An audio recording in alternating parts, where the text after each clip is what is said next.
Hello friends, नमस्कार। स्वागत है आप सभी का हमारे यूट्यूब चैनल पर। मैं हूं एस के वर्मा। आज की वीडियो रहेगी क्लास 10th के लिए। ये जो आपका एग्ज़ाम पेपर हुआ था टेस्ट नंबर 22, उसके सॉल्यूशन की वीडियो, जो कि 31 दिसंबर 2023 को हुआ था। लास्ट वीडियो में हमने ये सॉल्यूशन देखे थे। पहला जैसे प्रश्न था, आवेश का मात्रक कूलाम है, विद्युत धारा का मात्रक एम्पियर है, विभवांतर का मात्रक वोल्ट है। डस्ट ऑप्शनों का जो प्रश्न था उसका आंसर था dust of snow is a collection of tiniest particle of snow. इससे आगे वाला प्रश्न फायर एंड आइस वाला था, उसका आंसर था। इससे आगे आंसर अगला प्रश्न जो छठा प्रश्न था एसएसटी का, फ्रांस की क्रांति कब हुई, ज्यूस मैसनी कहाँ का था, इनका आंसर था 1789 और इटली। और इसी तरह हिंदी वाले प्रश्न का आंसर ये था, ये दोनों, और मैथ के प्रश्नों का आंसर ये था। आज हम आगे चलेंगे, दूसरे का पहला करेंगे। सेकंड क्वेश्चन जो आपको स्क्रीन पर दिखाई दे रहा है उसका पहला। और इसमें 10 प्रश्न दिए हुए, 10 के 10 आज इसमें करने वाले हैं इस वीडियो में। तो देखिए क्या चीज़ है। कह रहा है कि यदि यदि त्रिभुज समरूप हो तो, यहाँ पर आपको चेंज करवा दिया था कि एडी का मान निकालना है। ऐसी किसका मान निकालना है, एडी का। और आपको दिया हुआ है ए ई 1.8, ये ए ई 1.8, बी डी 7.2, बी डी 7.2 और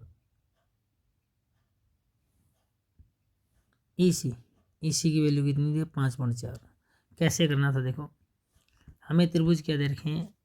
यदि त्रिभुज समरूप है, त्रिभुज समरूप है तो यहाँ दो त्रिभुजों को लेकर चलना है, ए डी सी ई को, क्योंकि भुजा का मान ए डी यूज करना है एक तो, और एक जैसे पूरी भुजा यूज करनी है अपने पास। कौन सी, जैसे अपने ए डी बराबर बी डी दिया है, ए डी दिया है, बी डी ए डी पूछा है, बी डी दिया है, तो ये कंप्लीट क्या हो जाएगी, ए सी। तो एक छोटे वाला त्रिभुज यूज करेंगे, एक ये बड़े वाला त्रिभुज यूज करेंगे, दोनों त्रिभुजों को यूज करने वाले हैं। चलिए स्टार्ट करते हैं सॉल्यूशन। कैसे करना है, देखो आपको पता होना चाहिए कि अगर त्रिभुज समरूप है, अगर त्रिभुज क्या है, समरूप है, तो उनकी भुजाएं समानुपाती होती हैं। ये त्रिभुज है, मान लो कोई, अपने त्रिभुज का नाम दिया हुआ इसने A B C, A B C, और ये यहाँ से काट दिया है, ए डी ई बना दिया है इसको, ए डी ई, और त्रिभुज समरूप दे रखा है। आपको ध्यान रखना है कि अगर त्रिभुज समरूप है ना, तो उनकी भुजाएं क्या होंगी, समानुपाती होंगी। उनकी भुजाएं क्या होंगी, समानुपाती होंगी।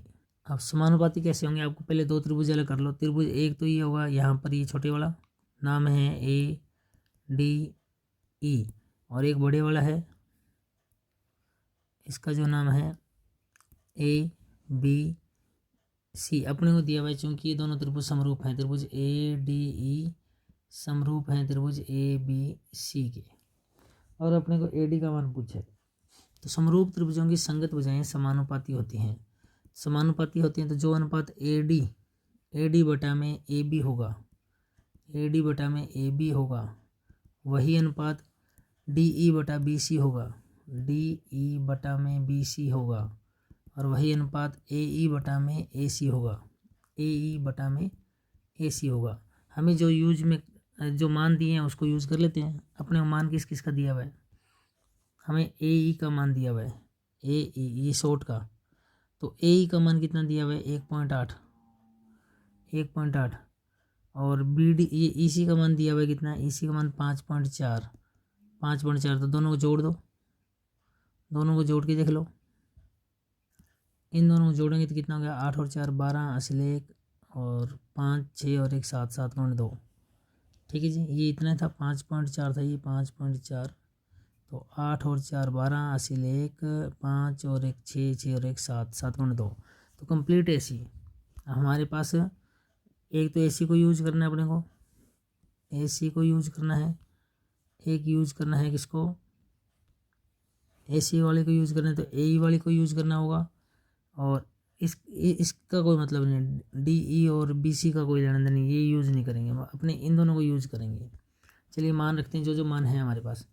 ए डी का मान तो चलो निकालना है, ए बी का मान, ए बी यहाँ से यहाँ तक ए बी, तो ए बी किस किस का जोड़ है, A B A D plus B D का जोड़ है बराबर ए ई का मान कितना है, ए ई का मान हमारे पास कितना है, ये रहा ए ई का मान ये हमारे पास है 1.8, ए ई का मान है 1.8, ए ई 1.8, ए सी ई कंप्लीट ए सी जोड़ है किस किस का, ए सी ए ई का और ई सी का जोड़ है, ए सी का मान 5.4 है, ई सी का मान कितना है 5.4 है।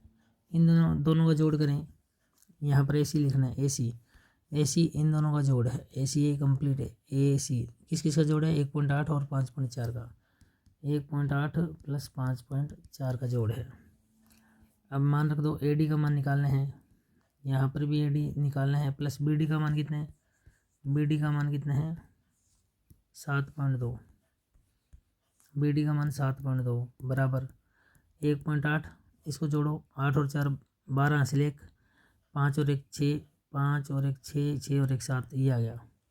इसको सरल कर लो, पॉइंट से पॉइंट काट दो, 18 एकम 18, 18 चौके 72, हमारे पास आ गया ए डी बटा में ए डी प्लस 7.2 बराबर में 1/4। अब कर लो वज्र गुणन से, वज्र गुणन से ए डी का गुणा 4 से करो 4 ए डी, और इस कंप्लीट का गुणा 1 से करो, कोई फ़र्क नहीं पड़ेगा, वही आ जाएगा ए डी प्लस 7.2। ये 4 ए डी हैं, ये 1 ए डी है, इधर आगे माइनस का हो जाएगा 1 ए डी, 1 लिखा नहीं जाता, बराबर 7.2, 4 में से 1 गया 3 ए डी बराबर 7.2, ए डी की वैल्यू कितनी आ गई 7.2 बटा 3, 3 दूनी 6, 3 चौके 12, 2.4, ए डी का मान कितना आ गया, ए डी का 2.4 सेंटीमीटर आंसर। आपको ये पूरा करना है कंप्लीट, मतलब रूल लगाने हैं समरूप का, क्योंकि हमें ये दिया हुआ है अगर त्रिभुज समरूप है तो त्रिभुज समरूप है तो संगत भुजाएं समानुपाती होंगी, संगत कोण बराबर होंगे, तो कोणों को तो अपना कोई मतलब नहीं है, लेकिन भुजाओं का मतलब है संगत भुजाएं समानुपाती है। कौन सी भुजाएं लेनी है और कौन सी छोड़नी है, इनका कोई रोल नहीं था डी ई और बी सी का, तो इनको छोड़ दिया, इन दोनों को इसको और इसको लेके चलिए। चलिए ये सवाल हो गया। आगे नेक्स्ट सवाल, अगला सवाल क्या दिया हुआ देखो, दूसरे का दूसरा, ये त्रिभुज आप स्क्रीन पर जो देख रहे हो, ये जो त्रिभुज देख रहे हो स्क्रीन पर, इन दोनों त्रिभुजों में बताना है कि क्या त्रिभुज ए बी सी और त्रिभुज डी ई एफ समरूप हैं, यदि हाँ तो समरूपता कसौटी लिखिए, नहीं तो कारण बताइए। देखो इसका आंसर क्या है, गौर से देखो, ये दो भुजाएं हैं, ये कोण साइड में है, ये दो भुजाएं हैं, ये कोण बीच में है, तो अगर दो भुजाएं हैं और कोण बीच में है तो दूसरे में भी दो भुजाएं और कोण बीच में होना चाहिए। यहाँ तो दोनों भुजाओं के बीच में कोण है, यहाँ दोनों भुजाओं के बाहर कोण है 80 डिग्री 80 डिग्री, तो ये त्रिभुज दोनों समरूप होंगे ही नहीं। समरूप कब होते हैं, जब दोनों भुजाओं के बीच में कोण है, तो यहाँ भी दोनों भुजाओं के बीच में कोण होता, तो ये त्रिभुज समरूप नहीं है। कारण यह है कि इनमें, कारण ये लिखोगे कि समरूप त्रिभुजों में दो भुजाओं समानुपाती और उनके बीच बनने वाला कोण बराबर होता है, तो यहाँ पर ऐसा कुछ नहीं है, यानी यहाँ कोई कसौटी नहीं लग रही। यहाँ कारण लिख दो, समरूपता की कोई कसौटी लागू नहीं होती। रीजन क्या लिखोगे, समरूपता की कोई कसौटी लागू नहीं होती, क्योंकि दो भुजाएं समानुपाती हैं लेकिन उनके बीच का कोण बराबर नहीं है। देखो समानुपाती कैसे हैं ये और बता देता हूँ, भुजाएं तो समानुपाती है लेकिन कोण बराबर नहीं है। देखो भुजाएं तो समानुपाती हो रही हैं, 3 से काटोगे 3 एकम 3, 3 दूनी 6, 1/2 आ गया। इसको काटोगे 2.5 और 5 को, तो ये भी 1/2 आएगा, लेकिन कोण बराबर तो दिख रहा है ऐसे, लेकिन कोण दोनों की भुजाओं के बीच होना चाहिए था। ये जैसे दो भुजाएं दी हुई है ना, ये जो दो भुजाएं आपको दी है, ये भुजा एक भुजा, ये बीच में कोण है, तो यहाँ भी ये दोनों भुजाओं के बीच में होना चाहिए था। ये देखो यहाँ ये दोनों भुजाएं दी ये और ये, तो बीच में कोण नहीं है, यहाँ नहीं है, साइड में, तो इसके कारण ये समरूप नहीं है। रीजन लिखोगे, समरूपता की कोई कसौटी लागू नहीं होती, क्योंकि दो भुजाएं अगर समानुपाती हैं तो इनके बीच का कोण बराबर होना चाहिए, यहाँ पर बीच का कोण बराबर नहीं है, ये कारण है। ठीक है, समझ गए होगी। अगला प्रश्न देखो, इंग्लिश स्टार्ट करते हैं। How can you say that the poet is very sensitive. यहाँ थोड़ी सी गलती ये की गई है, पर्सन आएगा आपका अगर तो यहाँ ब्रैकेट में आपको उस पोइम का नाम लिखेगा, ठीक है। How can you say that the poet is very sensitive, क्योंकि प्रत्येक पोइम में कोई ना कोई पोइट है, तो अब किस पोइम की बात हो रही है तो ये ब्रैकेट में लिखा आएगा एक, तो यहाँ पर्सन पेपर बनाते वक्त ये मिस्टेक हुई है। ये प्रश्न था डस्ट ऑफ स्नो का, ठीक है, लेकिन आपको 2 ही पोएम दिए तो आपको पता है कि कौन से में पोइट सेंसिटिव हो रहा है, तो आपको तो इसका आंसर करना चाहिए था। देखो सॉल्यूशन क्या है हमारे पास, देखो स्क्रीन पर दिया हुआ है, ये क्वेश्चन था, क्वेश्चन नंबर 8। क्वेश्चन नंबर 8 देखो कैसे दिया हुआ है, ये लीजिए, ये लिखा हुआ था how can you say that the poet is very sensitive. भी आप कैसे कह सकते हैं, किस प्रकार कह सकते हैं कि कवि बहुत संवेदनशील है। तो देखिए, a sensitive man is affected with every action, यानी एक जो संवेदनशील व्यक्ति होता है वो प्रत्येक कार्य से प्रभावित होता है, छोटी छोटी बातों से क्या होता है, प्रभावित होता है, यानी छोटी सी बात उसको कह दोगे ना तो वो अच्छा या बुरा लगेगा। The simple act of nature changed, यानी प्रकृति के एक सामान्य से कार्य ने changed mood off the poet, यानी पोइट का जो मूड था ना वो चेंज कर दिया। यहाँ आर लिखा हुआ है यहाँ, तो the simple act of nature changed our mood of poet, यानी एक सामान्य से कार्य ने कवि के जो मनोदशा को या मनोदशा के अनुसार व्यवहार को चेंज कर दिया। दिस सो ये दिखाता है, इस कारण ये दिखाता है, क्या दिखाता है, ही इज वेरी सेंसिटिव, यानी वह बहुत संवेदनशील है। तो हमारा जो प्रश्न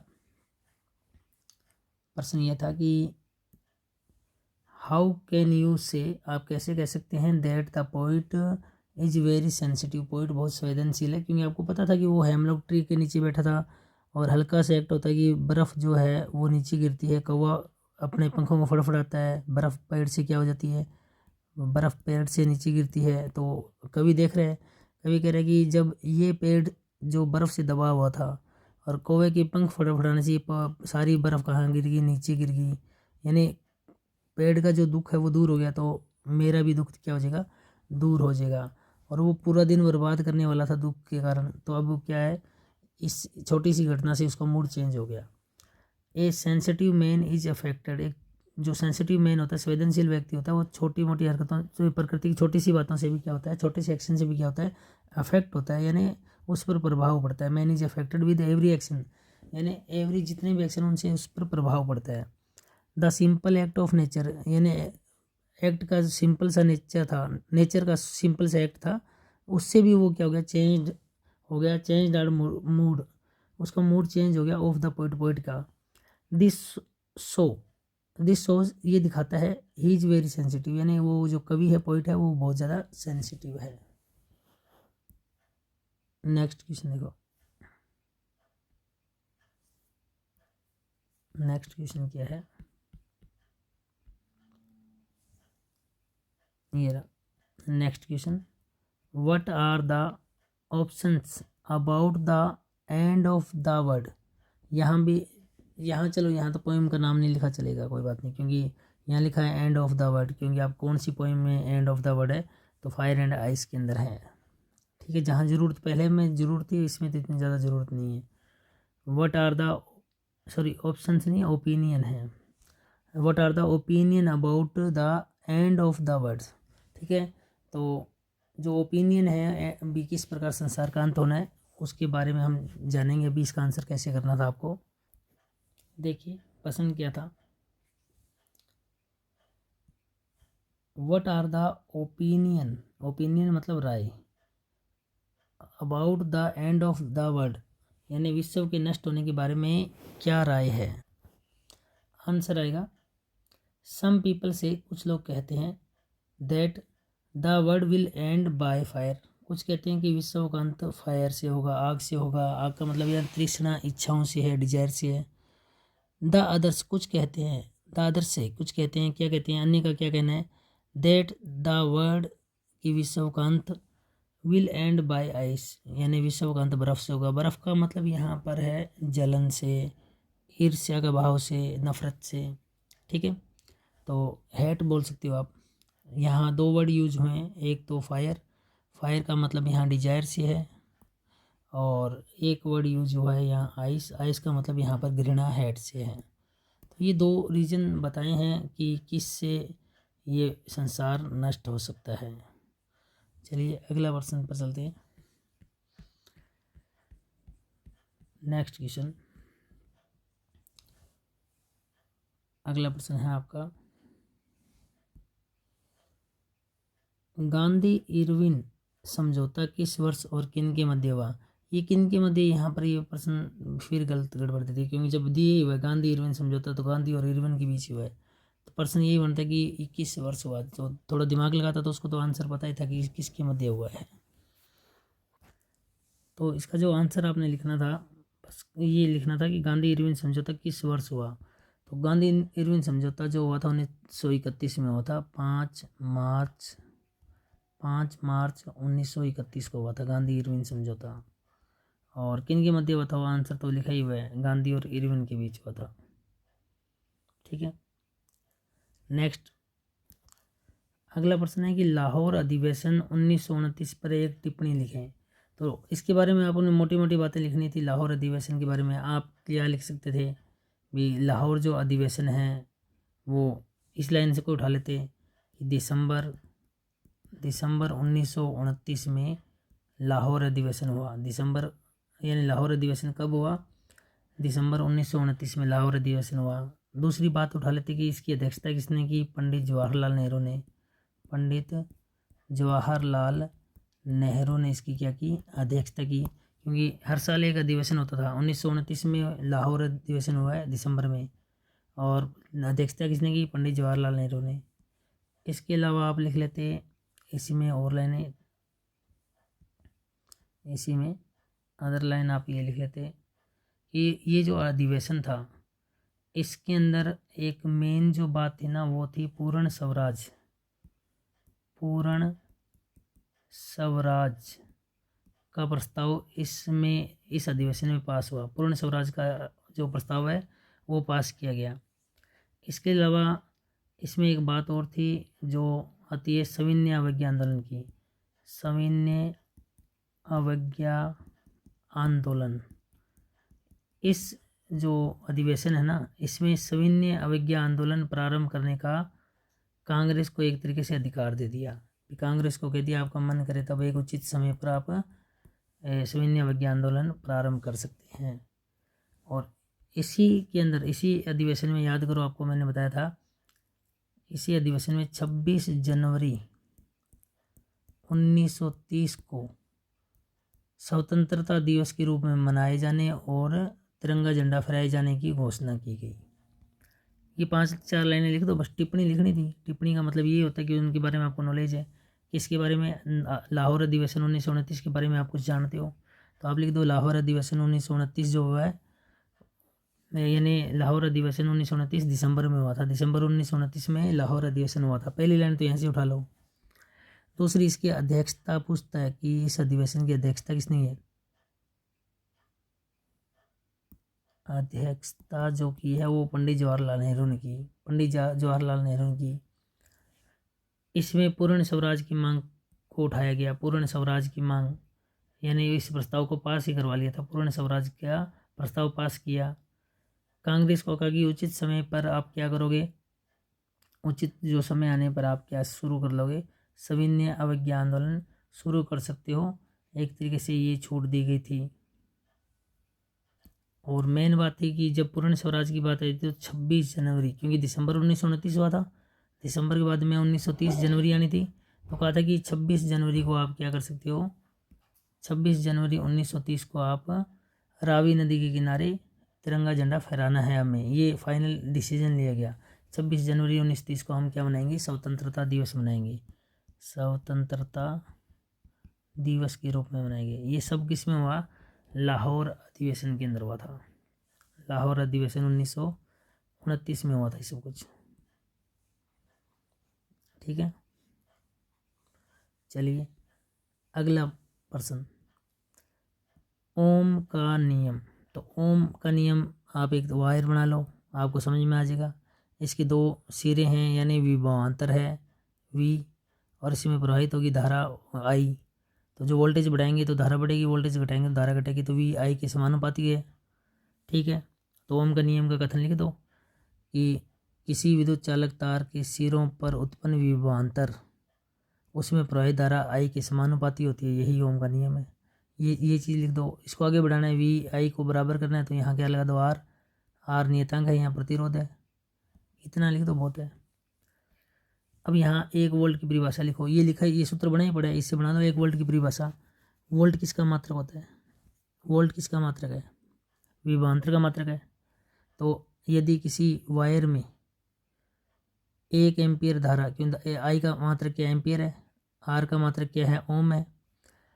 अगर किसी वायर में अगर 1 एम्पियर धारा प्रवाहित करने पर अगर उसमें 1 ओम का प्रतिरोध उत्पन्न हो तो तार के दोनों सिरों पर उत्पन्न विभवांतर कितना होगा? 1 वोल्ट होगा। इसी से बन गई। दोबारा देखो क्या बोला मैंने, ओम का नियम क्या कहते हैं? V समानुपाती I, यानी V बराबर I R, ये कहते हैं। हमें 1 वोल्ट की परिभाषा देनी है। वोल्ट किसका मात्रक होता है? इसका, V का विभवांतर का, और I का मात्रक क्या होता है? एम्पियर। R का मात्रक, प्रतिरोध का मात्रक क्या होता है? ओम। तो परिभाषा बनाओ, अगर किसी विद्युत चालक तार में 1 एम्पियर धारा प्रवाहित करने पर इसके अंदर 1 ओम का प्रतिरोध उत्पन्न हो तो तार के सिरों पर उत्पन्न होने वाला जो विभवांतर होगा वो कितना होगा? 1 वोल्ट होगा। परिभाषा बन गई। चलिए कितने ये हो गया आपका 9वां प्रश्न, 7वां 8वां प्रश्न हो गया, ये 8वां प्रश्न हो गया। 9वां 10वां देखते हैं। देखिए अगला प्रश्न क्या है, सूरदास का जो जन्म है वो कब हुआ? तो सन 1478 में, सन 1478 में सूरदास का जन्म हुआ। पूछता कि कहाँ हुआ? तो यूपी के अंदर मथुरा जो है वहाँ पर एक जगह है रेणुका क्षेत्र में इनका जन्म हुआ। और अपने को इसके अलावा ये पूछ सकता है भी कोई मान्यता के अनुसार कहाँ हुआ है? तो एक दूसरी मान्यता ये कहती है कि दिल्ली के पास एक गांव है सोही, दिल्ली, वहाँ पर हुआ है। तो अपने को फिलहाल तो यहाँ ये इतने पूछा गया सूरदास का जन्म कब हुआ? तो आंसर रहेगा 1478 में, 1478 में हुआ है। अगला प्रश्न है, गोपियाँ कृष्ण को हारिल की लकड़ी क्यों कहती है?